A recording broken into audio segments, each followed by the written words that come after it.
Praise lord friends అందరికీ వందనాలండి.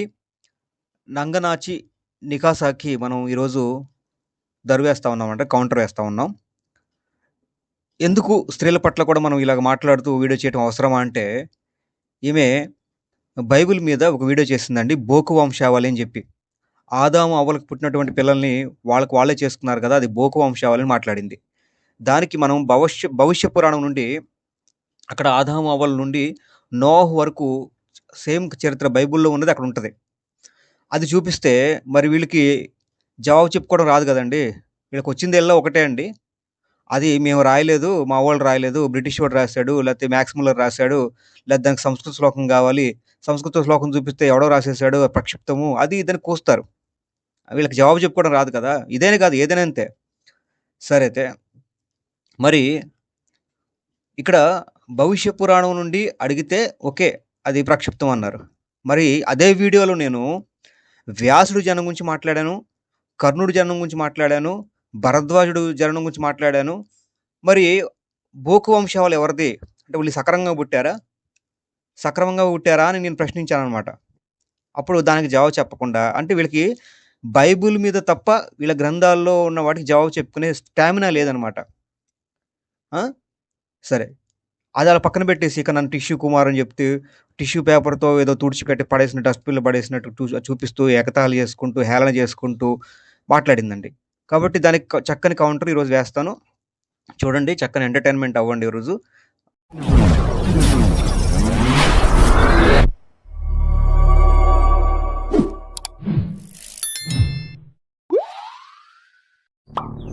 బైబిల్‌లో వావి వరుసలు లేకుండా వృద్ధి చెందిన వంశం గురించి ప్రశ్నిస్తే జనాలు అదేనండి గొర్రెలు ఓహో గింగిరాలు కొట్టేశాయి వచ్చి కామెంట్లలో. వాళ్ళతో పాటు ఓ వీడియో కూడా చేసి ఉన్నారు కదా టిష్యూ కుమార్ గారు. ఆయన గారు వీడియో పెట్టి తన మీద తాను బకెట్ల కొద్దీ బురద గుమ్మరించుకున్నాడు. అదేంటో కొంచెం త్వరగా చూసేద్దాం. బైబిల్‌పై బురద జల్లిందంట. బైబిల్‌పై బురద జల్లటం కాదు. బైబిల్‌లో బురద లేదు, పెంట లేదు, పేడ లేదని చెప్పి మీ గ్రంథాల్లోనే ఉందని చెప్పి నేను మాట్లాడా. బైబిల్ మీద ఏదైతే ప్రశ్న అడిగారో అదే ప్రశ్న మీ గ్రంథాల్లో అడిగాను. భవిష్య పురాణం నుండి. దానికి జవాబు లేదు. అలాగే వ్యాసుడి జననం గురించి అడిగాను, కర్ణుడి జననం గురించి అడిగాను, అలాగే భరద్వాజుడి జననం గురించి అడిగాను. సమాధానం లేదు. ఎందుకంటే పెంట కాబట్టి. పంటను క్లీన్ చేయడం అవ్వదు కాబట్టి. అది క్లీన్ చేయలేనంత పెంట ఉంది కాబట్టి. పెంట కుప్పలున్నాయి కాబట్టి. క్లీన్ చేసుకోలేక మా మీద పడి ఏడుస్తారా? పరిశుద్ధ గ్రంథం మీద. సరే అయితే. ఇప్పుడు టిష్యూ కుమార్ అని మాట్లాడావు. నంగనాచి నేను చెప్పే విషయం ఏంటంటే టిష్యూ పేపర్ క్లీన్ చేస్తది. అలాగే నా పనేంటంటే మీ మెదడులో ఉన్న పేడ, పెంట ఏదైతే ఉందో దాన్ని క్లీన్ చేసే ప్రయత్నం చేస్తున్నా. క్లీన్ చేసే ప్రయత్నం చేస్తున్నాను. కానీ అది క్లీన్ అయ్యేటట్టు కనపట్ల. కనీసం ఈ మతోన్మాదులు ఎవరైతే ఉన్నారో వీళ్ళు మారరు. కనీసం వీక్షకులారా మీరైనా మారండి. ఏదైతే మీ హృదయాల్లో పట్టిన పెంట ఏదైతే ఉందో దాన్ని క్లీన్ చేసే పని చేస్తున్నాం మేము. కాబట్టి టిష్యూ పేపర్‌ని తీసి పడేస్తున్నావు కదా! నంగనాచి నేను చెప్పే విషయం ఏంటంటే మీ గ్రంథాల్లో ఏదైతే ఉందో అదంతా చెప్తా ఉన్నాం. మీ హృదయాలను కడగాలని. పెంటతో నిండిపోయిన మీ హృదయాలను కడగాలని ప్రయత్నం చేస్తున్నాం. అది విషయం. తర్వాత గొర్రెలను మాట్లాడావు కదా! ఇప్పుడు చూడు నీ గ్రంథాల గురించి అసలు తెలిస్తే కదా! మీకేమన్నా తెలిస్తే కదా!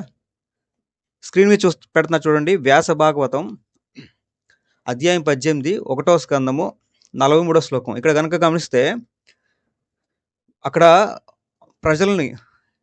ప్రజల గురించి కూడా మాట్లాడుతూ గొర్రెల గుంపు వలె జనులు నశింతురు అని ఉంది. కృష్ణుడు అయిపోయిన తర్వాత అక్కడ ప్రజలు నాశనం అయిపోతారు. ప్రజలు గొర్రెలా చెదిరిపోతారు అని పోలిక మాట్లాడుతూ ఉన్నాడు. అంటే ఆ ప్రజలు ఎవరు ఇప్పుడు? కృష్ణుడికి సంబంధించిన రాజ్యంలో ఉన్న ప్రజలు ఎవరో, కృష్ణుడికి సంబంధించిన ప్రజలు ఎవరో గొర్రెలు అని మాట్లాడుతూ ఉన్నాడు. అంటే కృష్ణుడి భక్తులు లేకపోతే కృష్ణుడు నమ్ముకున్న వాళ్ళు, కృష్ణుడి రాజ్యంలో ఉన్న వాళ్ళంతా ఎవరో గొర్రెలు అని మాట్లాడుతా ఉంది భాగవతం. మళ్ళీ పోతన భాగవతం కూడా వద్దాం. పోతన భాగవతం ప్రథమ స్కందం 482వ పద్యం. ఇక్కడ కూడా ప్రజలు కాపరి లేని గొర్రెల వలె నాశనం అయిపోతారని ఉంది. కృష్ణుడు లేకపోయేసరికి వాళ్ళని నాశనం అయిపోతారని చెప్పబడుతుంది. ఇక్కడ ప్రజలను గొర్రెలా అంటే పాపం ఏమీ తెలియని వాళ్ళు, కాపరి మీద ఆధారపడే వాళ్ళు, అలాంటి వాళ్ళు కాపరు లేకపోతే నాశనం అయిపోతారని ఒక పోలికగా మాట్లాడింది గ్రంథం. అలాగే బైబిల్‌లో కూడా గొర్రెల సందర్భం ఎప్పుడు మాట్లాడబడింది? కాపరిని నమ్మటం, కాపరి చెప్పినట్టుగా వినటం, లోబడే తత్వం మేకలతో పోల్చల, గొర్రెలతో పోల్చల. లోబడే తత్వం, కాపరి చెప్పినట్టు వినటం అనేది గొర్రెలతో సంబంధించిన విషయం. అదే బైబిల్‌లో పాములతో పోల్చారు. అదే బైబిల్‌లో సింహంతో పోల్చారు. అదే బైబిల్‌లో విత్తనాలతో పోల్చారు. అట్లాగే అదే బైబిల్‌లో ఉప్పుతో పోల్చారు. అదే బైబిల్‌లో వెలుగుతో పోల్చారు. పోలికలవి. ఆ! మీకు ఏమంటారు? అది సిగ్గు, శరం ఉంటే గదా! ఎన్ని సార్లైనా అలాగే మాట్లాడతారు. దీని గురించి వీడియో చేశాను. స్క్రీన్ మీద పెడతాను చూడండి థంబ్‌నెయిల్. గొర్రెలెవరని జెప్పి. కాబట్టి సత్యం ఉన్నోడు ధైర్యంగా ఉంటాడండి. సత్యం లేనోడే ఇలా కించపరిచి మాట్లాడటం, ఇలాంటి పనులు జేస్తారు. సబ్జెక్ట్ లేనోళ్ళు ఇలా మాట్లాడతారు. తర్వాత నెక్స్ట్. అన్నిటికంటే ముందు నాకు ఒకటి అనిపిస్తూ ఉంటుంది మనసులో. ఈ పాస్టర్లు ఆ అపరిశుద్ధ గ్రంథం కనిపిస్తూ ఫోటోలు పెట్టుకుంటూ ఉంటారు కదా! అది చూడగానే నాకెందుకో సినిమాల్లో చూసేదాన్ని నా చిన్నప్పుడు. సైడ్‌కి, ఫ్రంట్‌కి ఫోటోలు పెట్టి తీస్తూ ఉంటారు. అచ్చం వెంటనే అదే జ్ఞాపకం వస్తుంది. ఖైదీ నంబర్లు. సరే గానీ నేను బైబిలు గుండెకి హత్తుకొని పెట్టుకొని ఉంటది కదా! నా థంబ్‌నెయిల్స్‌లో. దాన్ని చూపిస్తూ ఖైదీలు పలక నంబర్ పెట్టుకొని పలక ఫోటో దిగుతారు గదా! అలాగా ఖైదీలు పలక పట్టుకున్నట్టుగా బైబిల్ పట్టుకున్నారు అని చెప్పి ఆ విధమైన ఎటకారం చేసింది. మరికొంతమంది కోడిపుంచు సంకలో పెట్టుకున్నట్టుగా పెట్టుకున్నారు. అది ఇది అని కూడా మాట్లాడతారు. ఇప్పుడు ఈ మతోన్మాదులకి అసలు గ్రంథాల మీద ప్రేమ ఉంటే గదండీ! అసలు ఈళ్ళ గ్రంథాలు హిందూ గ్రంథాలు ఈళ్ళ కొంపలో ఉండవు. ఉన్నా సరే వీళ్ళు ఎక్కడో ఒకటి దాచిపెడతారు తప్ప చదివితే కదా! ఏనాడన్నా చదివితే మొత్తం బాగుపడిపోతారు ఈళ్ళంతా. చదివితే శుభ్రంగా మారుమనసు పొందుతారు ఈళ్ళంతా. చదవరు. క్రైస్తవుడికి 24 గంటలు బైబిల్ చదువుతూ ఉంటాడు. ధ్యానం చేస్తూ ఉంటాడు. బైబిల్ మీద అంత ప్రేమ పరిశుద్ధ గ్రంథం గాబట్టది. ఇది పెంట గ్రంథాలు గాదు గదా! ఇది బైబిల్ పరిశుద్ధ గ్రంథం గాబట్టి చక్కగా చదవబుద్ధి అవుద్ది. దాన్ని గుండెలు హత్తుకొని ఉంటాం ఎప్పుడు. అంత ప్రేమిస్తాం. అది ప్రేమకు సాదృశ్యంగా ఉన్నటువంటిది గుండెలు హత్తుకొని. అది పచ్చకామెర్ల రోగం ఉన్నోళ్ళకి కనపడదు. అలాగే కనపడుద్ది. పచ్చకామెర్ల రోగం ఉన్నోళ్ళకి మంచిగా కనపడదు గదా! లోకమంతా పచ్చగా కనపడ్డట్టుగా ఈమెకి పచ్చకామెర్ల రోగం ఉంది గాబట్టి ఆమెకు అలా కనపడుతుంది. మరి నాకైతే నేను బైబిల్ ప్రేమిస్తున్నాడు ఇతను బైబిల్‌ని ఎక్కువ ప్రేమించే వ్యక్తి గుండెలు హత్తుకొని ఉన్నారని చెప్పి మంచోళ్ళకి కనపడుద్ది. మరి పచ్చకామెర్ల రోగం రోగం ఉన్నోళ్ళకి అలాగే కనపడుద్ది. నంగనాచి గారు. సరేనా? తర్వాత. టిష్యూ కుమార్ గారు, నా ఛానల్ పేరు నేను ఇంగ్లీష్‌లో రాసుంటాను. అది తెలుగులో నేను ఇప్పుడప్పుడే పెట్టను. మీరు దాన్ని తెలుగులో రాసేటప్పుడు ఎట్లా రాయాలో కనీసం నేర్చుకోండి. తర్వాత బుద్ధి తర్వాత చెప్దురు గాని బుద్ధి రాయడం నేర్చుకోండి. దీ కింద ఒత్తు ఉంటుంది. బుద్ధి, అది బుద్ధి కాదు. బుద్ధి. ఆదాము పక్కన ఒక కామ కూడా పెట్టాలి. అది చిన్న తప్పే అనుకోండి. కానీ కనీసం నాకు కౌంటర్ ఇచ్చేటప్పుడైనా కొంచెం కొద్దిగా తెలుగులో తప్పులు దిద్దుకుంటే బాగుంటుంది. బుద్ధి తర్వాత చెప్దురు గాని ముందు బుద్ధి రాయడం బుద్ధిగా నేర్చుకోండి. ఇక స్పెల్లింగ్ మిస్టేక్‌ల గురించి మాట్లాడుతా ఉంది. ఇప్పుడు నిఘాస ఏదైతే ఉందో నిఘాస అనేది మనకి ఈ గూగుల్ టైపింగ్‌లో గాని, మన ఫోన్ టైపింగ్‌లో గాని, ఇంగ్లీష్ టు తెలుగు టైపింగ్‌లో ఎక్కడ కూడా గాకి హావొత్తు పడదు. హావొత్తు అనేది పడదు. ఈ హావొత్తు పడాలంటే గాకి అనుస్క్రిప్ట్‌లో టైప్ చేయాలి మనకి. అనుస్క్రిప్ట్ టైప్ చేయాలంటే సిస్టమ్‌లో అనుస్క్రిప్ట్ డౌన్‌లోడ్ చేయాలి. అనుస్క్రిప్ట్ నేర్చుకోవాలి ప్రత్యేకించి. ఆ! అంత అవసరమా ఇప్పుడు నాకు? స్క్రీన్ మీద పెట్టాను కదా చూడు.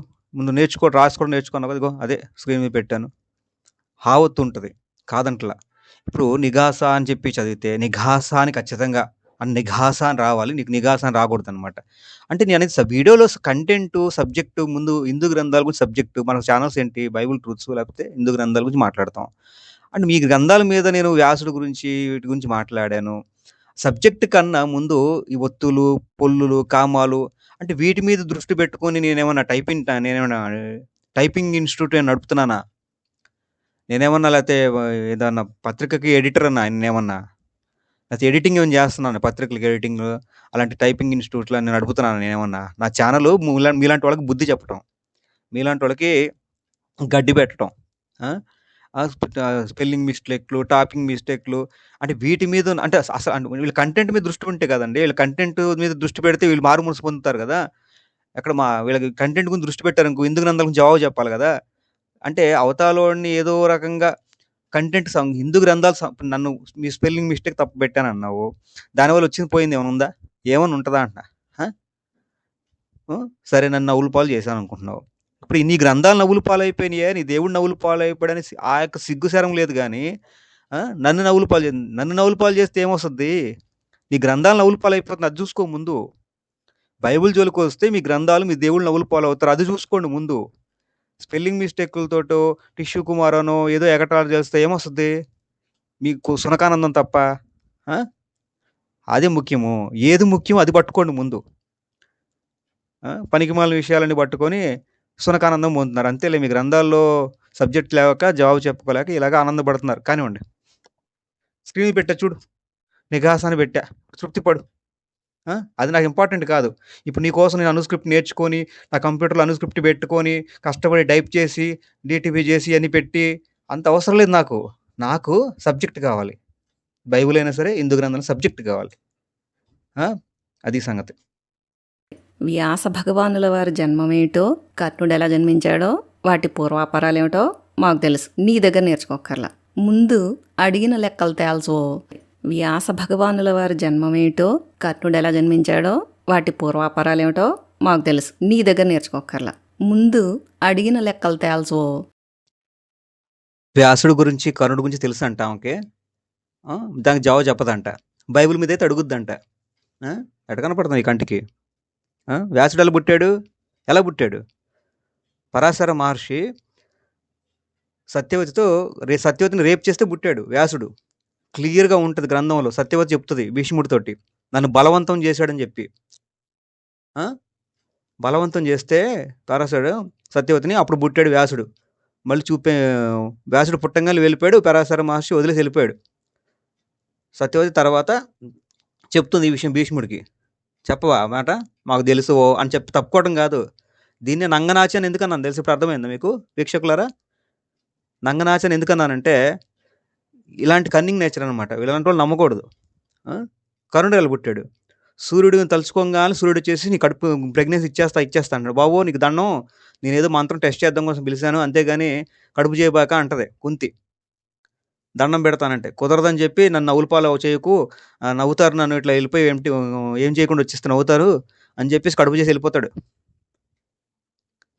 భరద్వాజుడు ఎలా పుట్టాడు? దేవతల గురు బృహస్పతి తమ్ముడు భార్యతోటి, అది కూడా భార్య కడుపుతో ఉండగా రేప్ చేస్తే పుట్టాడు భరద్వాజుడు. బోకు వంశావళిని బైబిల్ని అడిగే ముందు బోకు వంశావళి ఎవరితో చూసుకోవాలి.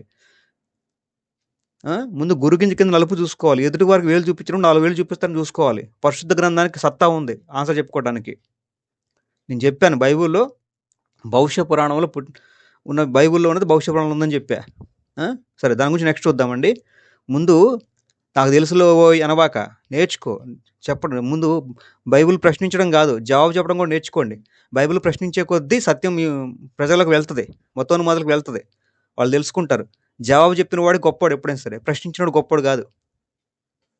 అలాగే నీ ఫాలోవర్స్లో కామెంట్ చూసా, దానవీర సూరకర్ణలో డైలాగ్ పెట్టాలట. మాకేం తక్కువ ఉన్నాయా జీసస్ మీద సినిమాలు? మేము కూడా తీసుకొస్తాం సినిమాలు, కావాలా? సరదాగా ఉందా? దానవీర సూరకర్ణలో క్లియర్గా ఎన్టీఆర్ ఈ బోక వంశాల గురించి చెప్తాడు.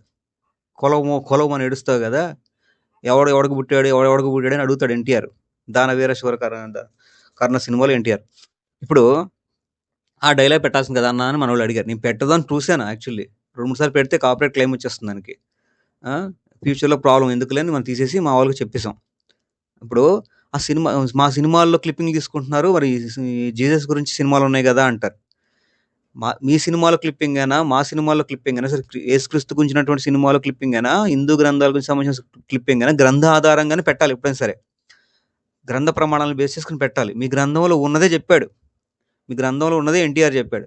మా గ్రంథంలో లేనిది ఎవడ సినిమా తీశాడు ఇంక మతోన్మాదులు, మా బైబుల్లో లేనిది ఎవడ సినిమా తీస్తే అది ప్రామాణికం కాదు, నవ్వులు పాలవుతారు మీరే.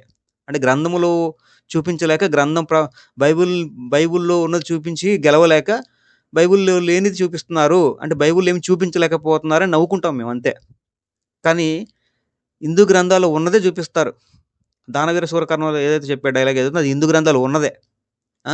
అది సంగతి. ఏదో ఒక పుస్తకం చూపించావు, తీసుకొచ్చావు, ఓ మొక్క కట్ చేసి చూపిస్తున్నావు. అసలు ఈ భాగానికి సంస్కృత శ్లోకాలు ఏవి? నీకు అసలు సంస్కృత శ్లోకాలు చూపించే అలవాటు ఎందుకు లేదు? వాటి పద విభజన ఏది? దాని అర్థాలు ఏవి? ఒక్క శ్లోకమైనా చదివి ఎందుకు చెప్పవు? నువ్వు ఏ మొక్క చూపిస్తే ఆ మొక్క చూసి మేము ఓహో నమ్మేయాలా? ఎందుకు నమ్మాలి? ఉన్న 2 లైన్లే సరిగా చదవలేవు, నువ్వు ఏదో పుస్తకంలో ఏదో మొక్క చూపిస్తే మేము తలాడించాలా? భవిష్య పురాణంలో మనం ఆదాము అవ్వల గురించి, నోవాహు దాకా ఉన్నటువంటి వంశాన్ని గురించి చూపిస్తూ, బైబిల్‌లో ఉన్నది ఇక్కడే ఉంది గదా! సేమ్ ఇలాగ ఉంది గదా! మరి బైబిల్‌లో ఉన్న వంశావళి తప్పుపట్టావు గదా! మరి భవిష్య పురాణంలో ఇలాంటిది ఉంది గదా! సమాధానం చెప్పమని అడిగితే, శ్లోకం ఏది? పద విభజన ఏది? ప్రతిపదార్థం ఏది? ఆ! అది ఇదని అడుగుతుంది. ఇప్పుడు శ్లోకాలు ఎన్నో చూపించా. ఎన్నో గ్రంథాల్లో ఎన్నో శ్లోకాలు చూపించా. సమాధానం చెప్పారా? ప్రతిపదంతో సహా చూపిస్తాం. సమాధానం చెప్పారా? శ్లోకాలు కూడా కల్పించాడు ఎవడో బ్రిటిష్ వాడు రాశాడు. లేకపోతే ఎవడెవడో ఏదో రాశారంటారు. ఇప్పుడు సరే నేను చూపించలేదు. నీ దగ్గరుందా? హిందువే గదా నువ్వు. హిందువే గదా నువ్వు. ఆ! చ్ మరి మీ దగ్గరుండాలి గదా భవిష్య పురాణం. చూపించండి మీరు శ్లోకాలు. ఇప్పుడు శ్లోకాలు చూపించాల్సిన ఎవరు నువ్వా? నేనా? ఇప్పుడు నేను తప్పు చెప్పాననుకో. నేను తప్పు చెప్పినప్పుడు మీరు శ్లోకం చూపించి, నువ్వు తప్పు చెప్పావురా బాబు అని నన్ను మీరు ప్రూవ్ చేయాలి. అది కదా పద్ధతి. ఇప్పుడు మీరు బైబిల్ మీద ఏదైనా అడిగితే, ఆ బైబిల్ గురించినటువంటి జవాబు చెప్పేటప్పుడు అవసరమైతే హెబ్రూ మూలంకి వెళ్ళి, హెబ్రూలో ఇలాగుంది అని చెప్పి హెబ్రూ మూలంకెళ్ళి చూపించాల్సింది ఎవరు? క్రైస్తవులుగా మేము. మీరు బైబిల్ మీద ఏదైనా తప్పుగా మాట్లాడినా, అడిగినా అప్పుడు మేము ఏం చేయాలంటే, హెబ్రూ మూలంకి వెళ్ళి హెబ్రూ పదాలు చూపిస్తూ, హెబ్రూల అనువాదం ఇలా ఉంది, దాని అర్థం ఇది, తెలుగు అనువాదం ఇలా ఉంది అని వివరించి చెప్పాల్సిన బాధ్యత ఎవరికుంటది? క్రైస్తవులకుంటది. అలాగే హిందూ గ్రంథాల మీద ఏదైనా మేము చెప్పామనుకో, అది మీకు నచ్చలేదు, తప్పనిపిస్తే, నేను చెప్పింది తప్పని నిరూపించాల్సింది ఎవరు? మీరు. శ్లోకం చూపించాల్సింది ఎవరు? మీరు. ఆ పని చేశారా? అసలు మీకు మీకు మీకు మీ గ్రంథాలు మీ దగ్గర ఉంటే కదా అసలా. ఉండవు మీ దగ్గర. ఆ! శ్లోకాలు చూపించమంట. ఎన్నో శ్లోకాలు, ఎన్నో గ్రంథాలు చూపించాం. శ్లోకాలు చూస్తే నమ్ముతారా? నమ్మరు. ఆ! ఎందుకు ఈ నంగనాచి కబుర్లెందుకు? నెక్స్ట్. సరే, కాసేపు నువ్వు చూపించిందే తీసుకుందాం. అదే పుస్తకంలో 94వ పేజీలో కిందన ఒక వివరణ ఉందే. అధ్యాయం 28వ శ్లోకము నుంచి ఆదాము, అవ్వ అనే వారి పేర్లు బైబిల్లో వ్రాయబడిన వాండ్ర కథ కనిపించుచున్నది. ఇది ఇందెవరో నడుమ చేర్చిరి అని నా సంపూర్ణ విశ్వాసము. క్రైస్తవ మతము చాలా ప్రాచీనము అని, పవిత్రము అని ప్రచారము చేయుటకు వచ్చిన ఫాదరీలు డబ్బిచ్చి మన పండితులను కొని ఇట్టి అపభ్రంశములు చాలా చేసిరి. చరిత్ర అంతయు తారుమారు చేసిరి. పురాణములలో బుద్ధిపూర్వకంగా ఇట్టి అపాత్రపు పని జరిగినది. ఈ అధ్యాయము భాష తీరు చూచినను నా ఊహ బలపడుచున్నది. ఆ కథ ఇట్లు నడిచినది. మరి ఇక్కడ ఇంత వివరణ ఉంటే ఈ మొక్క ఎగరు కొట్టేసావే? ఇది తీసుకుంటే అది కూడా తీసుకోవాలి కదా మరి. సరే ముందు. ఆ భవిష్య పురాణము అనువాదం ఎవరైతే పీడిఎఫ్ ఉందో, ఆ పీడిఎఫ్‌లో నేను చూపించాను గదా! దానికి ఏమంటున్నారంటే, పలానా పేజీలో ఆ రైటర్ చెప్పాడు గదా! ఇది నాకు డౌట్‌గా కొడుతుంది. బైబిల్‌లో ఉన్నది ఇక్కడ రాశారు. బైబిల్ పురాతన గ్రంథము. బైబిల్ నుండి కాపీ చేశారు ఈ భవిష్య పురాణం అని చూపించడం కోసం ఇక్కడ దాన్ని కలిపారు. లేకపోతే ప్రక్షిప్తం చేశారు అని రైటర్ రాసుకున్నాడన్నారు. ఇప్పుడు రైటర్ రాసుకుంటే రైటర్ నమ్మనప్పుడు ఎందుకు పెట్టాడక్కడ? ఎందుకు పెట్టాడంటున్నారు రైటరు? ఆ! ఇప్పుడు నేను చెప్తున్న విషయం ఏంటంటే, ఇప్పుడు క్రైస్తవులు 66 గ్రంథాలు ఏవైతున్నాయో ఒక ప్రామాణికత ఒకటి ప్రొటెస్టెంట్ వాళ్ళకుంది. ఆ! మీకు ఆ కర్మ లేదు గదా! ఆ విధమైనటువంటి స్టాండర్డ్ లేదు గదా! ఆ! రామాయణంలో గూడా ప్రక్షిప్త సరుకులు పెట్టుకుంటారు రామాయణంలో. ఆ! ఇప్పుడు ఏది కరెక్టో, ఏది కరెక్ట్ కాదో ఒక విభజించుకొని దాన్ని సరి చేసుకొని పెట్టుకోవడం చేత కాదు ముందు. ముందు మీ గ్రంథాలను సంస్కరించుకోండి. మేము చూపించినప్పుడు ఏడవటం కాదు మా మీద బడి. ఇప్పుడు మీ గ్రంథాలు సంస్కరించుకోండి ముందు.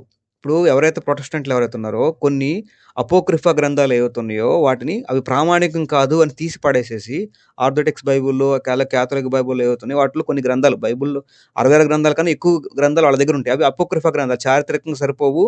అలాగే బైబిల్ యొక్క సారాంశానికి, బైబిల్ సిద్ధాంతానికి సరిపోని విషయాలు అందులో ఉన్నాయి అని చెప్పి తీసి పడేయటం జరిగింది ప్రొటెస్టెంట్‌లుగా మాకు.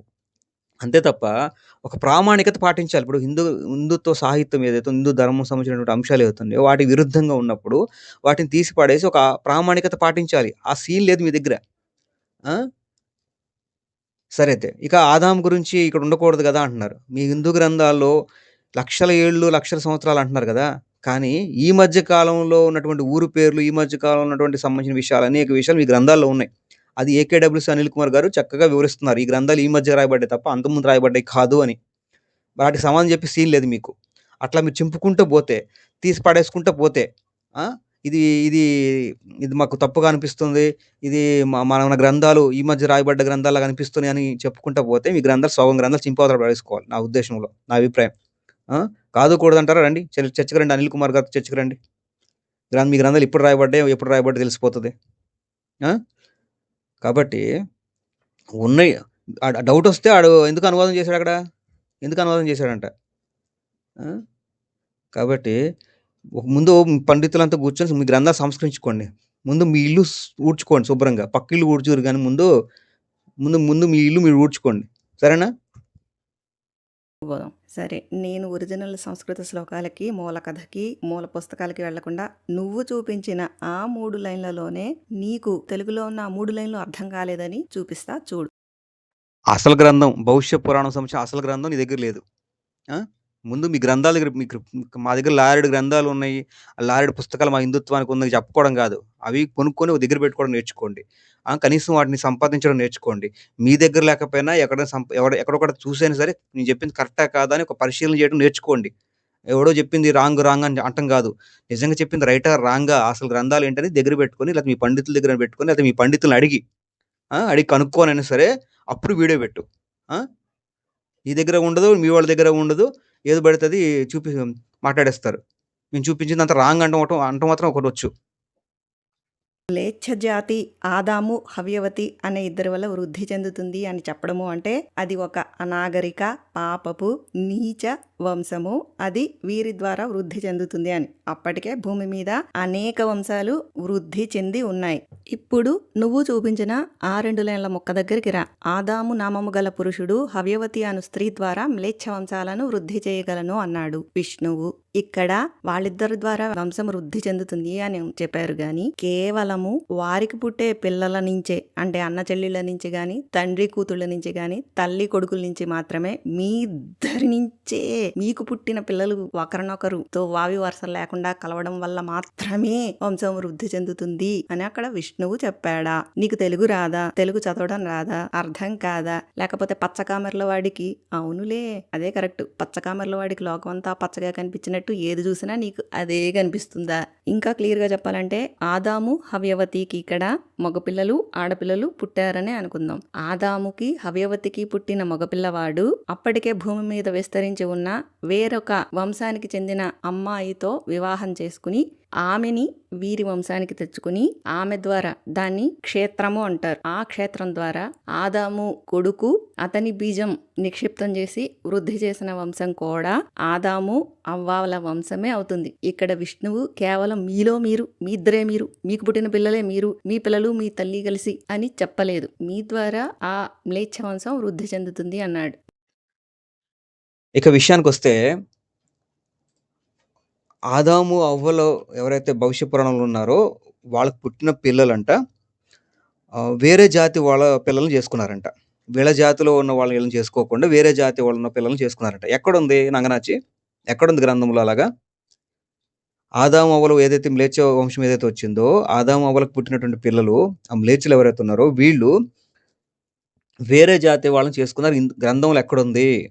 లేనిది ఎందుకు చెప్తాను అంటే, నీ వీడియో ముందు పెట్టేశావు, కౌంటర్ అయిపోయాను, నేను దొరికిపోయానని చెప్పి గ్రంథంలో లేనిది ఎందుకు మాట్లాడుతా ఉన్నావు? ఇప్పుడు ఆదాము అవ్వలకు పుట్టి వాళ్ళ పిల్లల్ని వాళ్ళే చేసుకుంటే అది నీచ జాతి అవుతుంది అన్నావు. అవును, నీకు నీచ జాతి అది, నువ్వు అనుకున్నట్టుగా లేదు నీ గ్రంథంలో, అంటే అది నీకు నీచ జాతి అనిపిస్తుంది. కానీ మొట్టమొదట ఏమైందంటే, ప్రజలు పుట్టడానికి కోసం ఒక జాతిలో నుండి ప్రజలు పుట్టించిన తర్వాత, వాళ్ళు వృద్ధి చెందిన తర్వాత, అప్పుడు వావి వరుసలో సిస్టమ్ పెట్టి దేవుడు అన్న చెల్లెలు చేసుకోకూడదు అనే కాన్సెప్ట్ తర్వాత దేవుడు పెట్టాడు. మొదట అది లేదు, ముందు ఒక జాతిని వృద్ధి చెందాలి. ఇది మీకు బాగా అర్థమయ్యేలా చెప్పాలంటే, బ్రహ్మ నుండి ఎవరు వచ్చారు? 4 జాతుల వాళ్ళు వచ్చారు, 4 వర్ణాలు: బ్రాహ్మణ, క్షత్రియ, వైశ్య, శూద్ర. ఈ బ్రాహ్మణ, క్షత్రియ, వైశ్య, శూద్రులు ఎవరైతున్నారు వీళ్ళు వాళ్ళ ద్వారా పుట్టిన పిల్లల్ని వాళ్ళు చేసుకోవాలి. అంతేగాని బ్రాహ్మణుడికి సంబంధించిన కొడుకు క్షత్రియ జాతికి సంబంధించిన కొడుకుని కూతుర్ని పెళ్లి చేసుకోవాలి. అలాగే క్షత్రియ జాతికి సంబంధించిన వాళ్ళు వైశ్య జాతికి సంబంధించిన వాళ్ళు చేసుకోవాలి నీ లెక్క ప్రకారం అయితే. అలా లేదు, బ్రాహ్మణుడు జాతి అంతా సపరేటు, క్షత్రియ జాతి అంతా సపరేటు, వైశ్య జాతి అంతా సపరేటు, శూద్ర జాతి సపరేటు. వర్ణ సంక్రమం జరగకూడదని ముందు గ్రంథాలు చెప్పబడుతున్నాయి. మనుస్మృతి చూసినా సరే మనకు భగవద్గీత వర్ణ సంక్రమం జరగకూడదని ఉంది. ఆ క్షత్రియులు చేసుకోవాలి, క్షత్రియులు బ్రాహ్మణులు చేసుకోవటం, బ్రాహ్మణులు శూద్రులు చేసుకోవడం, బ్రాహ్మణులు వైశ్యులు చేసుకోవటం, వైశ్యులు క్షత్రులు చేసుకోవటం, అసలు శూద్రులు అయితే వేరే వాళ్ళని చేసుకోకూడదు. ఇప్పుడు నియోగ ధర్మం ప్రకారంగా కూడా బ్రాహ్మణ, క్షత్రియ, వైశ్యులు ఎవరైతున్నారో ఈ ముగ్గురు ఒకరినొకరు చేసుకోవచ్చు నియోగ ధర్మం ప్రకారం. వాళ్ళకి పిల్లలు పుట్టకపోతే ఇంక వాళ్ళ వంశం నాశనం అయిపోద్ది అనుకుంటే నియోగ ధర్మంకి వెళ్తారు. ఇప్పుడు నియోగ ధర్మం జరిగిందని భవిష్య పురాణాలు ఎలా ప్రూవ్ చేస్తావు? వాళ్ళకి పిల్లలు పుట్టకపోతే అంటే అర్థం ఏంటి? విష్ణువు ఇచ్చినటువంటి శాపం నాశనం అయిపోయిందని అర్థం. విష్ణువు మ్లేచ్చులను వృద్ధి చేస్తా అన్నాడు. అక్కడ మ్లేచ్ఛ జాతి నాశనం అయిపోయింది. అప్పుడు మ్లేచ్ఛ జాతుల్ని కాపాడతాను, మీ మ్లేచ్ఛలని నేను వృద్ధి చేస్తానని చెప్పి కలికి వరం ఇస్తున్నాడు ఇక్కడ. ఇది కలికాలం సంబంధించిన విషయం. ఇప్పుడు అంటే విష్ణువు ఇచ్చినట్టు వరమే ఫెయిల్ అయిందని అర్థం. అంటే ఈ మ్లేచ్చులు అనేవాళ్ళు పిల్లలు పుట్టించలేని సామర్థ్యం లేనటువంటి వాళ్ళు వీళ్ళ వల్ల పిల్లలు పుట్టకపోతే అప్పుడు వీళ్ళు వేరే జాతి వాళ్ళని చేసుకున్నారు అనేది వస్తుంది నువ్వు చెప్పిన విషయం. అప్పుడేంటి విష్ణువు ఇచ్చిన వరం ఏదైతే ఉందో అది ఫెయిల్ అనమాట. విష్ణు వరం పనిచేయలేని అర్థం వస్తుంది. వీళ్ళ పిల్లలు పుట్టకపోతే ఎవరైతే ఆదాము వాళ్ళకి పుట్టిన పిల్లలు సంతానోత్పత్తి చేయలేని పరిస్థితులు అప్పుడు వేరే వాళ్ళని చేసుకుంటారు. సంతానోత్పత్తి చేయగలిగే సామర్థ్యం ఉన్నప్పుడు వేరే వాళ్ళని చేసుకోవాల్సిన అవసరం లేదు. విష్ణువు ఇచ్చిన వరం ప్రకారంగా ఖచ్చితంగా సంతానోత్పత్తి చేసే సామర్థ్యం ఉంటుంది. వాళ్ళు పుడతారు. వాళ్ళ జాతిని వృద్ధి చేయడం కోసం. లేదు కాదుకూడదంటావా? అప్పుడు నియోగ ధర్మం జరిగినట్టు ఉండాలి. నియోగ ధర్మం జరిగినట్టు ఎక్కడుంది అక్కడ? లేదు. అలాగే మనకి బ్రహ్మ నుండి వచ్చినటువంటి ఎవరో బ్రాహ్మణ, క్షత్రియ, వైశ్య శూద్రులు ఎవరైతే ఉన్నారో వీళ్ళు కూడా వాళ్ళ జాతి వాళ్ళని వాళ్ళే చేసుకొని వృద్ధి చేస్తారు.